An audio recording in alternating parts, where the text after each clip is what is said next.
Чуваш ачин пир ури сапкара, тепер уйри уйра. Шумбрачи весе алуматини, эрзетнени, весени кельбинек пунсулит. Татар барда хәтәр бар.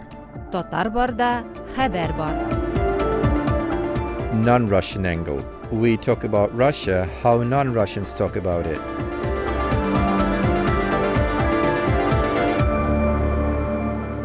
Russification, myth or reality? Hi there, this is Alsu.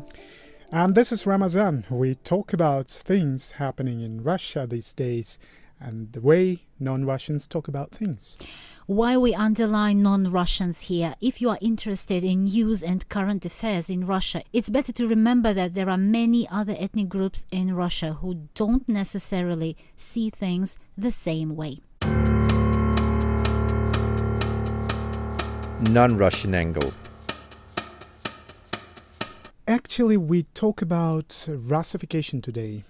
First of all, I think we should understand what is this. Well, as far as I understand, it's a state policy to change ethnic non-Russians into ethnic Russians. At some point, it might take years, a century, but that's the goal. Right, absolutely right. You know, many experts refer to this, and there are also minority activists who say that Russification policy has been taking place for centuries. We can refer to chief elder of the Erza people. Erza is a Finno-Ugric minority in Mordovia, which is not Moldova. In October 2019, the chief elder of Erza people, Bolian Sires, appealed to the government of the Republic of Mordovia with a demand to open an Erza gymnasium. The activist complained that Russification has gained such momentum that for the final destruction of the Erzan language of the authorities, it is enough to simply maintain the current situation.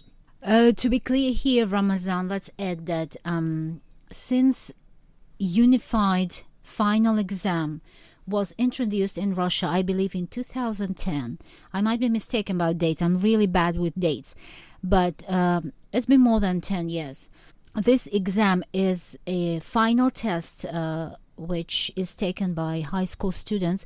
And it's a good practice. It's been used in many Western countries and all over the world.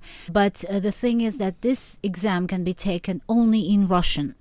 So from the parents' point of view, from the school teacher's point of view, and from the student's point of view, there is no use of learning your native language anymore if you can't take this unified final exam in your native language, and you can't enter any university in Russia that you want to enter. This is the first and major step in Russification in new history. That can be considered a restriction for speakers of minority languages, because if they take this examination in their language, it means they have no chance to enter some universities, because universities do not have minority language as a language of instruction. For example, even in Tatarstan, where the language situation compared to others is better, there are no universities in Tatarstan with Tatar language as a language of instruction, even faculties. Absolutely, I agree with you. And it's not only about higher education. Even those students, they can't graduate because they won't get this graduation diploma because it's only in Russian. That's the main and very simple step of Russification. You know, there are also other views of different activists who used this word Russification describing the situation in Russia. For example, when we interviewed the former lawmaker of the Komi State Council and an activist, Nikolai Bratenkov, he said that the government has been conducting a Russification policy in ethnic regions. Oh, Komi is interesting. We will come back in this podcast to the Komi Republic because there has been really interesting case this week that we need to share with you. But let's talk about globalization. Obviously, there is a huge reason of ethnic minorities' languages to be disappearing is globalization, right? It matters. I mean, it plays some role, but it's not the whole reason why the assimilation is happening in Russia among the minorities. You know, some experts say that language assimilation is not a result of a focused policy. They refer to the dark side of globalization. But there are also other experts who say that assimilation is a result of a focused policy of the Russian Federation. Let's stop here, take a break, and come back to this official steps that Russian authorities are taking in terms of Russification. I know you have a perfect example. Non-Russian angle. We talk about Russia, how non-Russians talk about it.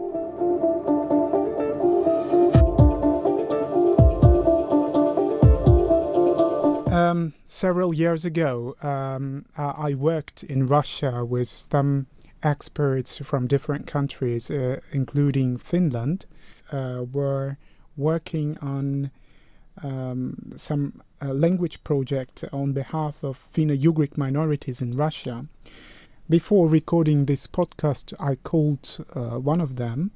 Her name is Annika Passanen. She coordinated a Finnish program of language revitalization on behalf of Finno-Ugric minorities in Russia. Let's listen to her explanation what was the project about. So the aim of this language immersion is not only to get children bilingual, but to revive an endangered language which is no more transmitted enough at home. It's about transmission, intergenerational language transmission outside home, if it's not possible enough at home. We are talking about kindergarten or a group of kindergarten where children hear the indigenous or minority language in question from the beginning in all possible occasions. So it's not about teaching the language, but it's like communication in the language by language immersion methodics. Wow, sounds interesting. I would go there myself. Was it for younger children or high school students? The target audience were children. They worked with children in kindergartens in different Finno-Ugric regions. And who were the teachers? The teachers were local people who could speak fluently in local languages. They used language nests for promoting languages, the local languages. It means that children from different families who had no local languages, they could come to the kindergarten and they could speak Russian, but teachers could reply only in local languages. You're speaking in the past tense, and I assume that the project stopped, right? Before asking the reasons why it stopped, how did they measure success? Does she say anything about that?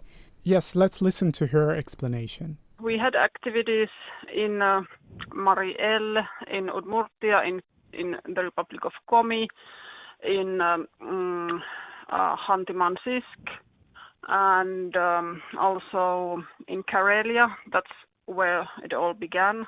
I can't say it was successful if we consider only concrete language nest groups results of this project. It wasn't so successful because I cannot say there would be one proper 100% language immersion language nest in the whole Russia right now. But of course, it had a lot of results and positive effects. And it's not always only about how a certain method is successful or not, but it's also the language revitalization is also about increasing prestige of the language, increasing knowledge about the language, increasing consciousness of the speakers and their descendants on how you could revive language if there is motivation and circumstances. Perfect. So it was a long-term project. The success wasn't only to teach one group of children to speak Udmurt or Komi, right? It was showing the way how the language revival, basically. You develop a language from nothing, from zero. So I assume it stopped, and what happened? Let's listen. Did she say anything about that? Yeah, let's listen to her. Let's listen to her. So unfortunately, Russian Federation authorities have had a very negative attitude toward the project. It's obvious that this very method of 100% language immersion wasn't what they wanted to be seen as a revitalization of Finno-Ugric languages. I have understood during decades that authorities of Russian Federation are for language revitalization only if the language itself is not considered as a main method of communication. So it should be only a kind of ornament. It should be having some symbolic value and symbolic use. And in the language nest, it's totally different. The language itself is the main method and the goal of the whole activity. Finnish expert confirms that this was a political step by Russian authorities to stop those linguistic nests in Russia. I remember this process, and the Russian government took control over the process. Nobody acted separately. Finnish government didn't do anything suspicious, and nobody could promote separatism or something else. Well, not in the kindergarten, definitely. Yeah, and the problem was that the Russian government sees the local languages as an ornament, as the expert said, and when people aim at reviving endangered languages, it contradicts the Russian vision of these issues. Well, and they see a danger for themselves if they're so scared of reviving languages and the languages becoming a means of communication. They are scared. So we come here to the other case in our podcast. There was a very interesting case in Komi this week. What happened? Before talking about Komi, I would like to draw your attention to a very interesting thing. There are experts that claim that Moscow has been devaluing powers of its republics. Activists echo these experts complaining about the destruction of federalism, which remains on papers. A few days ago, there was a case in the Russia's Republic of Komi. Komi is one of the ethnic groups of Russia, which belongs to the Finno-Ugric group as well. Alexei Ivanov, a Komi activist, was detained for participating in a late January rally in support of Alexei Navalny. He was taken to the Syktyvkar court of the Republic. Syktyvkar is a capital city of this republic. During the process, he refused to speak Russian, saying Komi is a state language of the republic as well. So the judge was annoyed and even aggressive, I would say. She started using a word Ruski, which means ethnic Russian, not Russian as a state. Alexei Ivanov, the Komi activist, said that the roots of the judge's anger toward him were clear. Let's listen to him. When a judge said that I have Ruski passport, it's like just weird because the passport is Russian as a state passport, not just like a national or ethnically Russian.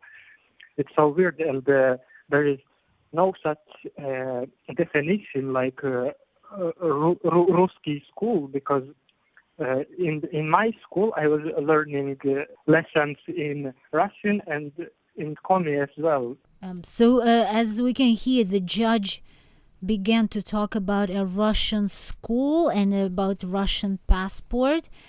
And the activist drew the distinction between the word Ruski here, which the judge used and which refers to an ethnic Russian person, and the Russian language, among other things, and the word Российский, which refers to a citizen of Russia of any ethnicity and is part of the country's formal name, the Russian Federation. So for non-Slavic citizens of the Russian Federation, that's an important distinction.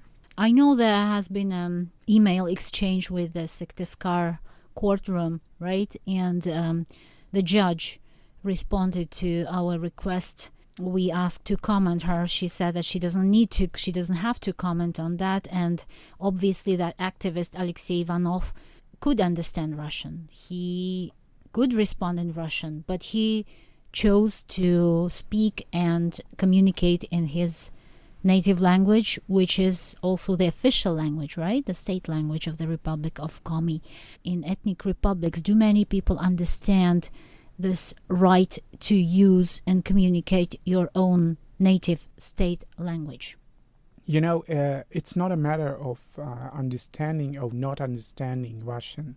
It's a matter of your right. I mean, the local language is a state language of this republic. It means that you can use the language that is comfortable for you to express your opinion.